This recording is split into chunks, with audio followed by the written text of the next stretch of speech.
What is up, everybody? It's Animac here for AnimeUproar, and today I will be breaking down and explaining the ending of the Attack on Titan story, including the new pages that have been released, pages that add to the final chapter and expand the ending in multiple ways. My brother Gozen, who also makes videos here on the AnimeUproar channel, already did a full review of the final chapter back when it first came out.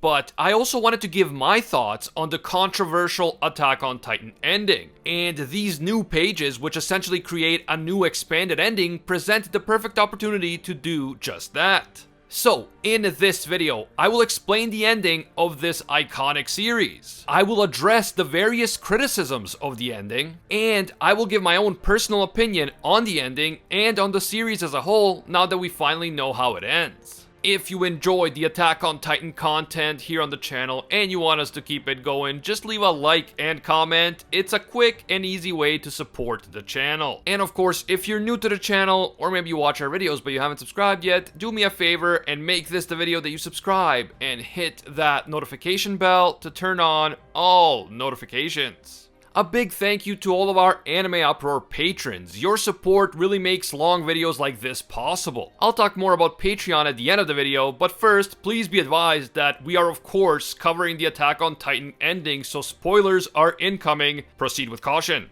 Okay, now let's dive into the ending itself, including the expanded ending with the extra pages. The ending started off with a lengthy and candid conversation between Eren and Armin, and this conversation is happening in the Land of the Paths. It took place around the time that Armin and Annie were talking on the deck of that ship back in chapter 131. Eren made Armin forget about this conversation after it happened, but Armin remembers it again after Mikasa kills Eren. This conversation between the two of them was the source of a ton of controversy. Many fans felt that parts of it just weren't consistent with the characters of Armin and Eren, and some even felt that the conversation undid the development of Eren's character. Eren's plan was to push Armin and Mikasa away from him because he knew that he would have to play the part of the villain. He knew that he would end up destroying 80% of humanity, and he felt that he had to do this in order to save the Eldians on Paradise. Taking out Marley and all of Eldia's biggest enemies and sparing only the nations that were like the furthest away from Eldia would level the playing field, quite literally. So this would give the Eldians on Paradise time to develop modern technology to defend themselves from future attacks. However, Eren couldn't bring himself to go all the way. He didn't want to kill 100% of humanity beyond the walls, so he wanted Armin, Mikasa, and the anti-Eren alliance to stop him. That is why he didn't take away their Titan powers, and he wanted them to eventually take the credit for taking him down and for saving humanity, or at least what's left of it. That way, the humans who were left alive would see the Eldians who stopped Eren as heroes rather than enemies, which would hopefully delay any future conflict between Eldians and the rest of the world. And here we already have the first big issue that many people had with this ending. Why would Eren go to the trouble of killing 80% of humanity outside the walls, but not the remaining 20? If he's already willing to kill millions and millions of people, then why wouldn't he just go all the way? The answer is not 100% clear, but it could simply be that Eren wanted humanity to survive in the long run. If only the Eldians on the island survived, then one major natural disaster or even a civil war could lead to the destruction of all of humanity. The other possibility is that Eren believed that Paradise needed other humans in order to stay united. If the people on Paradise knew that somewhere across the ocean there were other nations who were potential enemies, then they would unite behind the idea of defending themselves against that common enemy in the future, and so they would be motivated to keep progressing as a society. If the people on Paradise knew that they were the only people left in the world, they might get too comfortable. So they might stop thinking about progress, and eventually they could just start fighting amongst themselves until they wipe each other out in some brutal civil war. But with that being said, I definitely recognize that there is a jarring dichotomy within Eren's character in the final chapter, and this bothered many people. From this conversation with Armin, it is clear that Eren, at the very end of the story, is two radically different beings at once. On the one hand, he is still a traumatized and vulnerable teenager with unstable emotions. But on the other hand, due to the founding Titan power, Eren is also a semi-omniscient being for whom the present, the past, and the future all exist at once. This means that Eren is trying to juggle two radically different existences within himself. And to be honest, it is practically impossible for us as readers to understand how that would even feel. Maybe the closest we can get to understanding someone who exists in the past, present, and future at the same time is the concept of Uji, or being time, which was developed by 13th century Zen master Dogen. But even that is not the same thing. After the activation of the founding titan power within him, Eren is both human and radically different from human at the same time. And so, in this final arc, it is often impossible to tell where the Eren we know ends and where the collective consciousness of the founder begins. That brings us to some of the biggest issues that many fans had with the ending, and that is Eren's character itself. In the final chapter, Eren implies that back when Reiner, Bertolt, and Annie first attacked Shiganshina, it was actually Eren himself who compelled the Smiling Titan to walk past Bertolt and towards his own mother. Eren said he did this because he knew that it wasn't yet Bertolt's time to die, but critics of this moment couldn't understand why Eren would want his own mother to die and for everyone on the island to suffer if he had the power to change it. What was the point of this entire battle against Marley if Eren had the power to change it all from day one but didn't? But here's the thing. I don't think that Eren, the character we know as Eren Yeager, had the power to change it. I think that he experienced this event as part of the Founding Titan's massive collective consciousness. So for him, it felt like it was actually him doing it and guiding the Smiling Titan, but it wasn't really him. It was the founder, of which his consciousness was just one small part. Don't forget about Karl Fritz's famous vow of pacifism, because this phenomenon proved that the founder can fundamentally change the consciousness of its current holder. People like Yuri and Frida Reis were committed to end the vow of pacifism and protect the people of Paradise before they inherited the Founding Titan's power. But then, as soon as they became one with the founder, they completely changed their minds. I think that something similar happened to Eren. He wasn't bound by the vow of pacifism himself because he didn't have royal blood, but his consciousness was fundamentally altered once it became one with the collective consciousness of the founder. This means that Eren wasn't really free after all.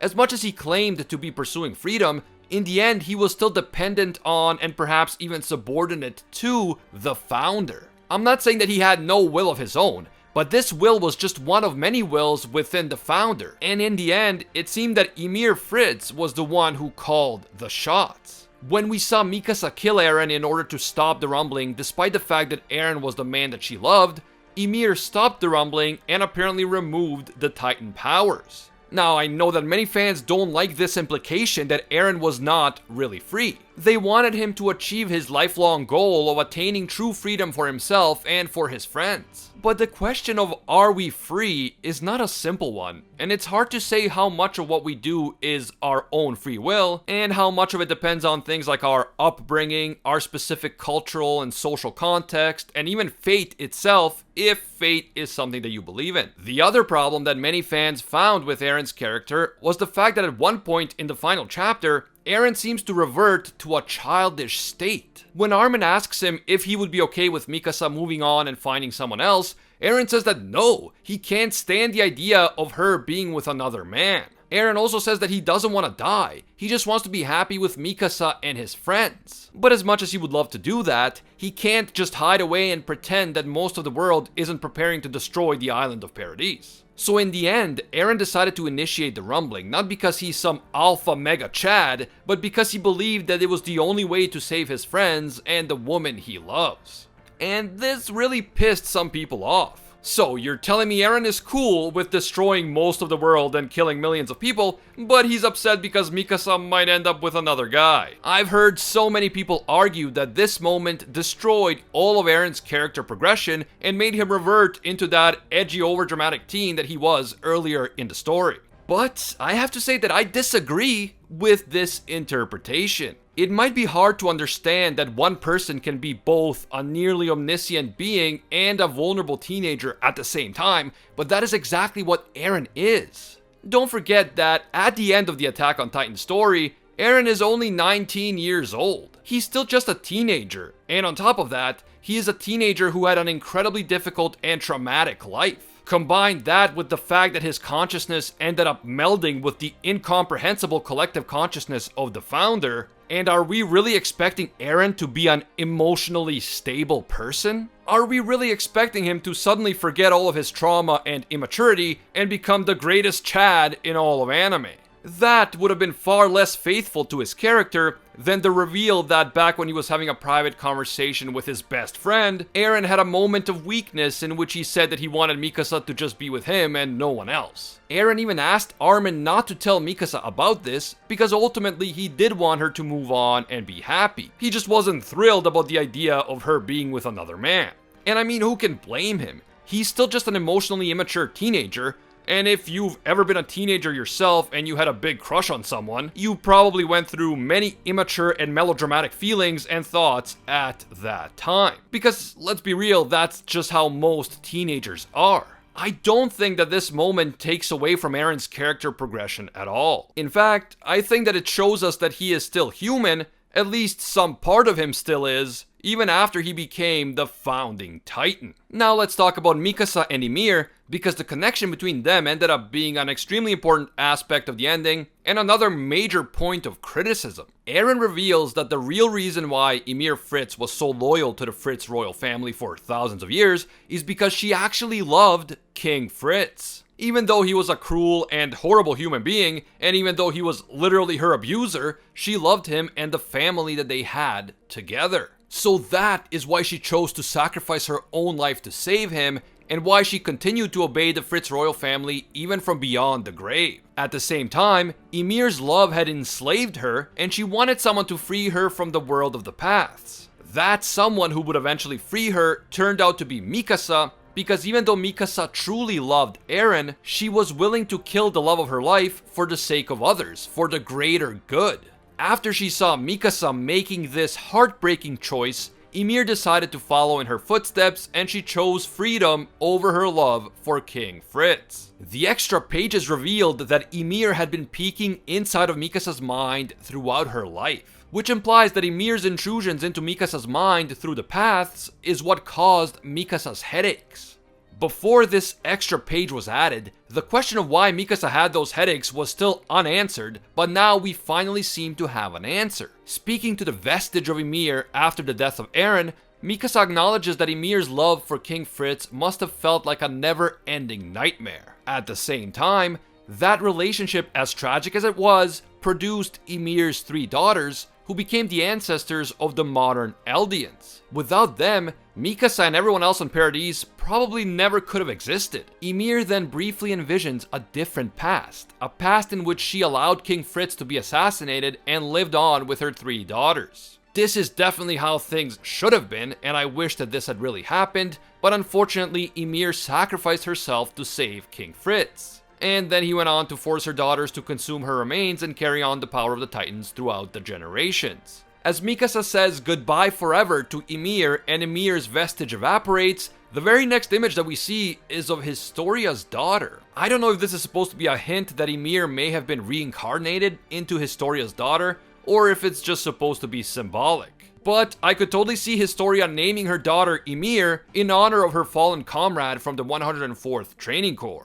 Now, while I did appreciate the inclusion of these extra pages, especially because not knowing why Mikasa was getting those headaches was really bugging me, I can understand why a lot of people had issues with Ymir's character and her motivations. If I'm being honest, I don't think that Ymir Fritz is a well-written character. Her motivation for serving the Fritz family is not unrealistic. Unfortunately, in the real world, there are people who develop feelings for their abusers, and that is why abusive relationships can persist for years and even decades. But the fact that Ymir's motivations aren't unrealistic doesn't mean that they constitute good writing. I think that her character and backstory could have been developed a lot more thoroughly, and her motivations for serving the Fritz family could have been more interesting and more complex than just, oh, she loved King Fritz. When we compare Ymir and her character to so many other characters in Attack on Titan, she just doesn't measure up. And that is unfortunate because as the founder, she could have been a lot more interesting.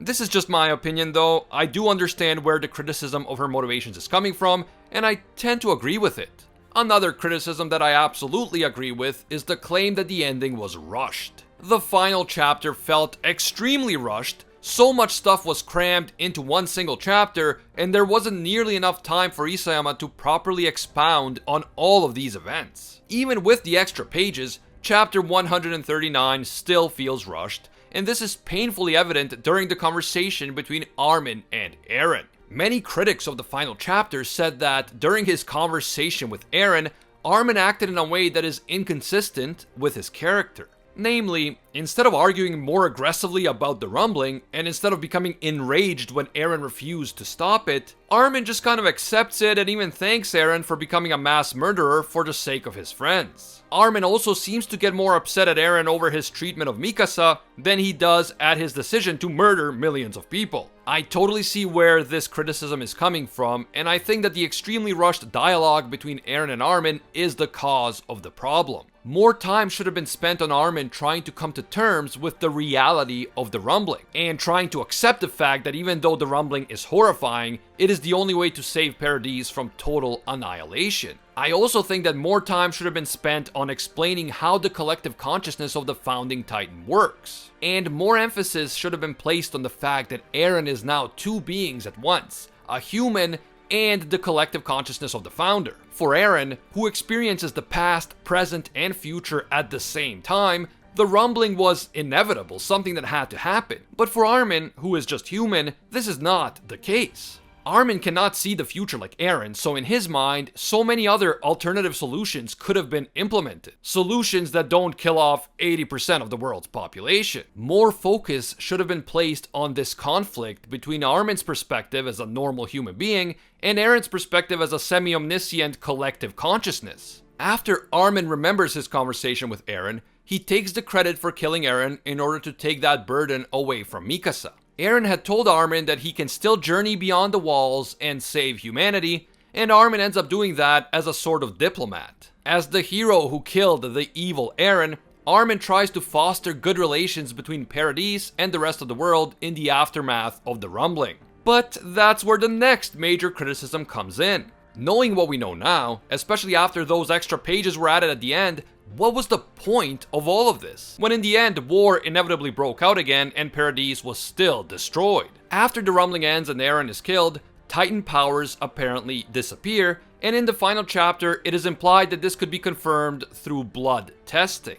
In theory, this means that the world doesn't need to be afraid of Eldians anymore. The big Eldian villain was Eren, and he was defeated by other Eldians. Now, these other Eldians are all just normal people. They are no longer Titans, which means that the rest of the world doesn't need to be afraid of them, at least theoretically. However, the Eldians on Paradise are not just counting on theories to keep them safe. 3 years after Eren's death, the Jaegerists have created a modern and professional army that is ready to protect the island in case one of the surviving nations ever decided to attack.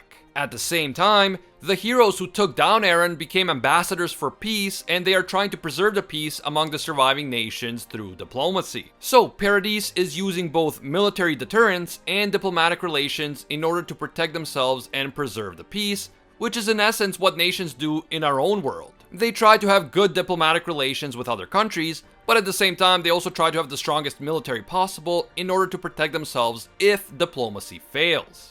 Meanwhile, Mikasa is not one of the ambassadors, and we see her just spending time at Eren's gravestone, which is located beneath the tree on a hilltop. She is wearing the red scarf, of course, and she talks about wanting to meet Eren again.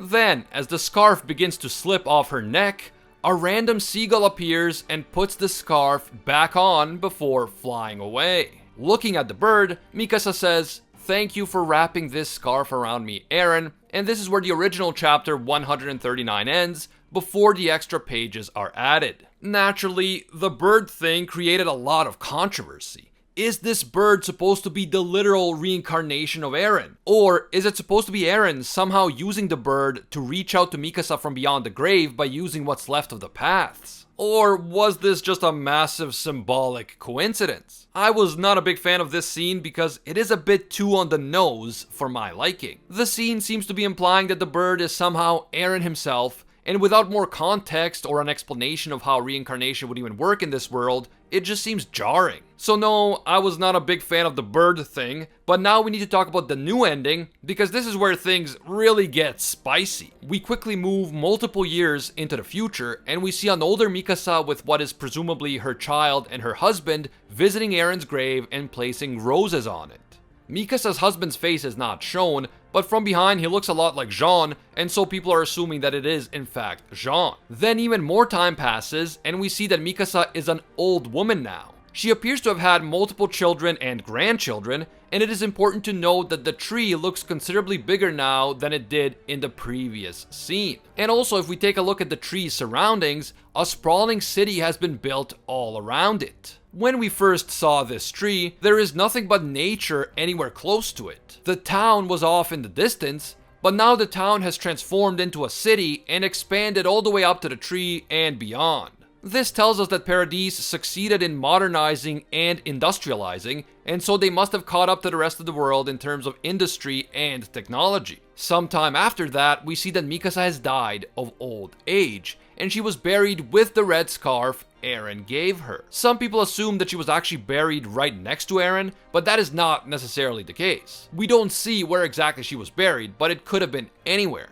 Also, I saw a bunch of people complaining about how Mikasa being buried with the scarf meant that she never got over Eren, and so she never really loved her husband, who is presumably Jean. And then I saw some of those people complaining that Jean was a cuck and all this other nonsense. This is such a juvenile interpretation of events that it really makes me wonder how old people who make these comments are. Obviously, an individual can love more than one person over the course of their life, and just because Mikasa still loved Eren doesn't mean that she didn't also love her husband. In the real world, there are many people who tragically lose their spouses and become widowed and then eventually remarry. The fact that they remarry doesn't mean that they stopped loving their first spouse, and the fact that they still love their first spouse doesn't mean that they can't also love their new spouse. I didn't think that this even had to be said, but apparently it does. As time continues to pass, the tree beneath which Eren was buried continues to get larger until his gravestone is completely hidden away inside a cavern beneath the massive tree. We then get a glimpse of the distant future, probably like 80 to 100 years after Eren's death. A war using modern weapons technology is raging, and this includes aircraft and anti-aircraft rockets.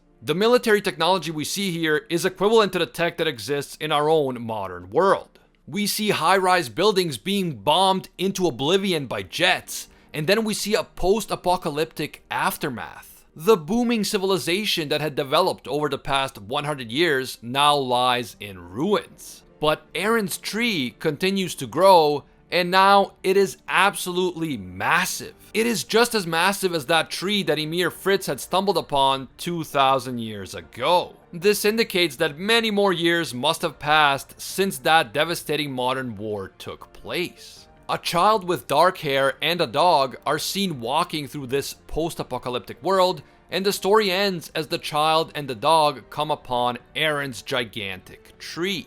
Based on appearance alone, the child looks like he or she could be a direct descendant of Mikasa. And although this is not the same tree that Ymir came across when she became the founding titan, Isayama's intention here is to create a clear parallel between the two scenes. More than 2,000 years after Ymir, another child finds itself in front of a similar tree in a similarly war-torn world. And that is the end of the story. There were, of course, multiple criticisms of these final pages, so let's start with the criticism that the entire struggle of the story was pointless because in the end, Paradis was destroyed anyway.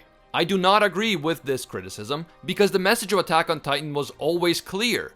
War is inevitable, it is an unfortunate part of human nature, and it can never be completely avoided.